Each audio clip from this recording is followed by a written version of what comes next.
I think for us, the ward level elections actually matters because, importantly, that is the first stage in the election process where they bring together all those loose numbers from the polling unit. Please, can I use?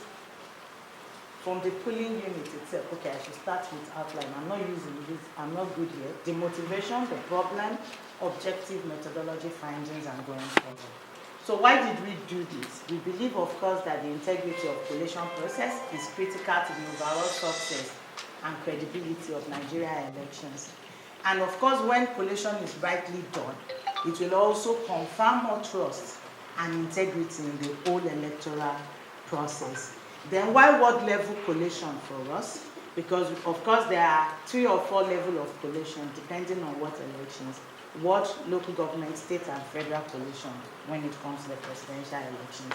But this is very critical. Ward level is actually very critical in the sense that INEC does not publish a disaggregated data of results, either from the polling unit or at that ward level. And everything that comes in at that level eventually goes straight into the process with no way of deciphering if anything has gone wrong here. It's the first point of result collation where vote casts are recorded at all individual polling units and reconciled in terms of accredited voters, and altogether there are 8,809 political wards in the country. So it is from here that we get the 8,809 from over 100,000 polling units. So from over 100,000, maybe up to 120,000 to 8,809 results. So this is very, very key for us. Of course, it takes place in the presence of observers like ourselves. They are meant to be political party agents there, and they are meant to actually be press men. But I think on all sides, the level of scrutiny that we have actually afforded that level of electioneering process has been quite low itself. So it's about vote reconciliation and collation function, because which I've said earlier, the figures generated at this level are carried forward to the next level of collation. And at that level, I'm sure it is just the paper they will be reconciling. It will no longer be the votes and media. In several places, there were deliberate denial of access. In fact, in most places during the presidential elections, to observers and media. We had, if you read the full report, we had instances where people were there, even for like 2 days without betting. Then when it was time for the result, they say, who made you observer? We are not going to show you the result. You have no access to it. There were some places they were just directly and immediately turned back by the security agents. Then other places, it was also lack of cooperation of some of the staff, maybe because they've not been briefed by INEC that observers do have the right to be present and to some level of information as well. And this is rampant. I'm sure the press can actually speak to this. Observers can also speak to this. And this itself casts doubt on the integrity of the process. Now, logistical shortfall itself. I think this is one of the major challenges at the level, ward level collation. Immediately after the elections, in several instances, people were not even available. Vehicles were not available to take people to the next collation unit in the elections. Now, intimidation of collation staff and other malfeasance by security agents. Now, this presented itself in different dimensions. In several places, we saw instances of security agents even intimidating collation staff. And in some areas, I think in our first report, we found instances of them even collaborating with thugs in terms of disrupting the whole collation process. Then, of course, the issue of intentional disruption by politicians, political thugs, and party agents in this area. And what this does is that it gives rise to less transparent elections, given the widespread So the direct implication, as we say, is less transparent elections. Given this kind of widespread and significant nature of ward level collation challenge, it's not inconceivable that it might actually have challenged the outcome of the elections itself in some area.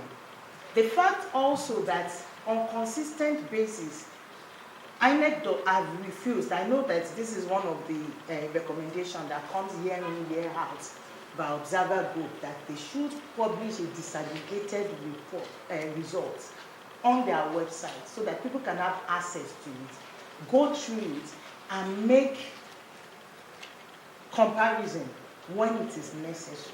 So the fact that they continue not to give this disaggregated report itself, even including void votes, and provide detailed list of which polling units experienced cancelled elections and reasons for this in a more robust manner, also contribute to less transparent elections in itself.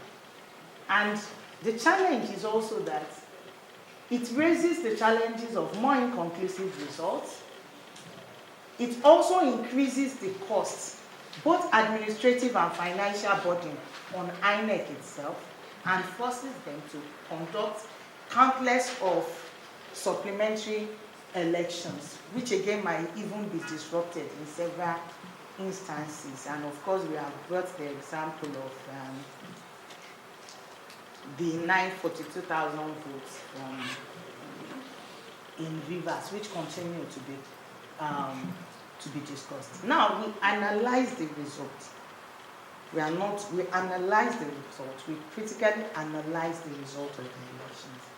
So despite this cancellation for us, we could not succinctly and say that with all confidence that with all the challenges, maybe it could have tipped one person to the other.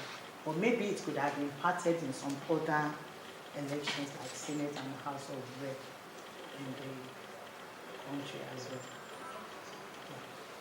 Now, we are saying that we have been able to mention 5 challenges. One is INEC directly. Maybe if you had logistics, that may also partly INEC. It's also INEC when you look at logistics. But there are 5 challenges that involved in these elections. But it's not viewed that way. The reality is that this disruption impacts poorly, it reflects poorly on whatever effort INEC has actually put into this election. And some we want to also attribute to poor planning, poor execution of plan and mismanagement, especially by lower level INEC officials and ad hoc staff. All through the elections, CDD kept calling attention to the poor training, and capacity of the INEC, the ad hoc staff. In fact, most of our releases, pre-election releases, kept making reference to it. Yes, they are a reflection of the society that we find ourselves. It's not INEC that has trained some of them from the universities or NYSC, but their capacity is questionable. And this came up in several of the elections. So there is a need for us to start looking at how do we improve the capacity of the lower level INEC officials, and in particular the ad hoc staff deployed during the elections itself. Now, we came up with a lot of recommendations itself. Very importantly is the issue of transparently and proactively publishing the results, the disaggregated results, official results for all election contests. Vote for each candidate, valid vote, rejected vote, vote cast, accredited voters, registered voters, cancelled voters, down to the polling unit level. Because this will help in terms of imbuing more transparency on the whole process. Then there is a need for them to also clarify internal guidelines and improve processes for conducting collation in accordance with international best practices.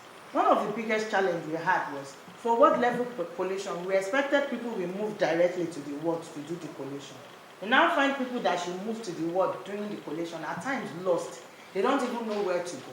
They don't know where the collation, the ward level collation is situated. Or aside from people who would choose on their own or out of insecurity, move to the local government collation to do ward level collation. So there is a need for us to clarify our internal guidelines and also communication in terms of doing this. Now, improved training given to junior INEC personnel and adult staff involved in collation activities. And there is actually a need for us to proactively engage them, recruit them ahead of time, train them, test them, and deploy them to participate. Maybe it might cost more money, but nothing may be if you have collation staff some level working in some of these off-circle elections so that they can continue to hone their skills, especially if we don't have so much numbers of them, 8,809. How do we make this system better? Then use permanent signage to identify ward collation locations and ensure that they are properly equipped with basic tools to undertake collation in the whole system. Then instruct INEC staff and security license that accredited election observers and media are permitted access to ward and local government location center. Then there is actually a need to discipline and, if necessary, investigate and then prosecute INEC personnel alleged to have been involved in misconduct during this collation process itself. Then to the security agencies, they have their own responsibilities. They have to first and foremost commit to holding accountable the soldiers and security agents and their commanding officer accused for unprofessional or illegal conduct while deployed on election duties. Issue clear orders that they should not infringe on the right of observers and press to actually monitor or assess collation center. And when they are on these duties, they should notify the public via the press and online which security unit will be undertaking election security duties in each particular places they have. So we know which brigade, which this is in charge here. Then of course there are recommendations for political parties.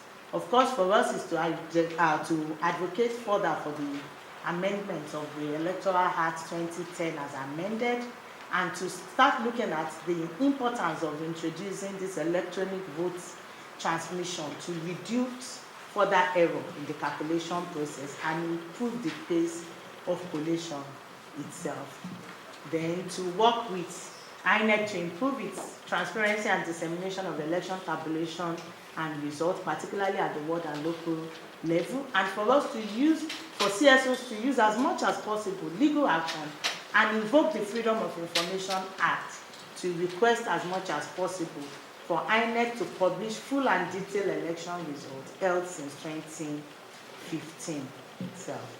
Then we have recommendations for international community and development partners, and all this all together comes together is just about to improve transparency, accountability, management controls as it relates to the collation process, starting from the Kogi and the Bayelsa elections. Thank you very much.